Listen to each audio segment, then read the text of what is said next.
At 9 in the morning on February 19, 1945, the first wave of Marines stepped onto the soft volcanic ash of a tiny island. American commanders had promised them a 5-day operation, confident that months of heavy naval bombardment had crushed the defenders. But as the men and their vehicles bogged down in the loose sand, they noticed a silence that felt deeply wrong. The beaches were completely quiet. The Japanese were not defending the shoreline. The man in charge of the island was Lieutenant General Tadamichi Kuribayashi. He understood that he had no navy, no air cover, and no chance of winning. So he made a calculation. He would wait for the beaches to fill with thousands of Marines, and he would make them bleed. Once the landing zones were packed, the island erupted. Hidden Japanese artillery rained down in overlapping fields of fire, pinning the exposed Marines in the open on ash that was far too soft to dig a proper defensive foxhole. The horrific slaughter was immediate. Around 2,400 Marines were killed or wounded on the very first day. Among the dead was Gunnery Sergeant John Basilone, a man who had already earned the nation's highest honor at Guadalcanal, killed within hours of stepping onto the beach. The days of pre-invasion naval shelling had failed.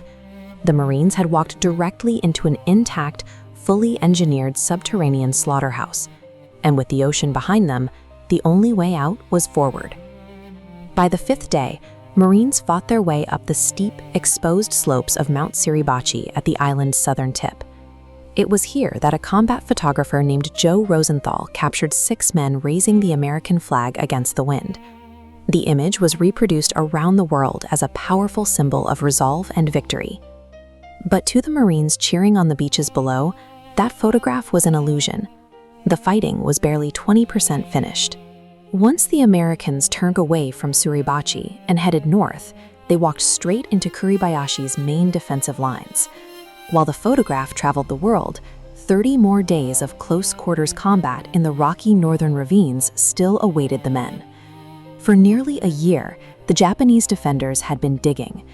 Beneath the rocky surface, they carved 11 miles of interconnected tunnels, linking hundreds of hidden caves and reinforced bunkers. The tunnel layout created a tactical nightmare. Marines would clear a surface bunker, only for Japanese soldiers to crawl through connecting tunnels and open fire from that same position. To stop them, Marines had to permanently seal the caves. The reality on the ground was brutal.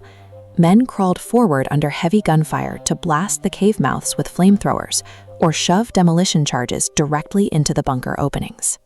Inside those caves, the Japanese defenders were running out of food and water, yet they followed strict orders to take as many Americans with them as possible. Out of roughly 21,000 Japanese soldiers, only about 200 were taken alive. The rest fought until they were killed or buried where they stood. 27 Medals of Honor were awarded for actions on this 8-square-mile island, more than a quarter of all those earned by the Marine Corps during the entire war. Superior technology couldn't break Kuribayashi's subterranean defenses.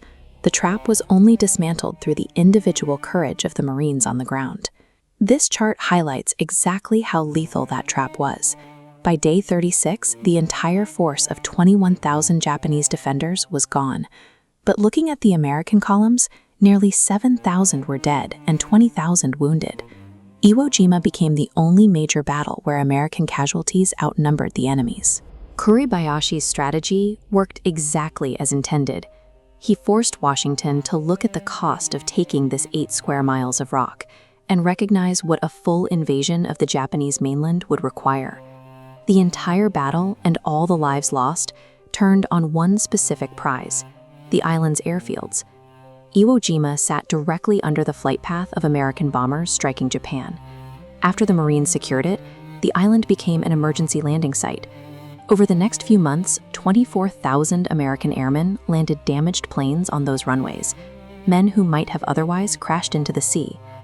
To those saved pilots, the capture of Iwo Jima was worth the sacrifice. But to families of the Marines who bled out in ravines, that arithmetic rarely offers comfort. It leaves behind a moral debate that has never fully been settled. What remains fully undisputed is the scale of the human effort it took to break the trap. As Admiral Nimitz observed of the men who fought there, Uncommon valor was a common virtue.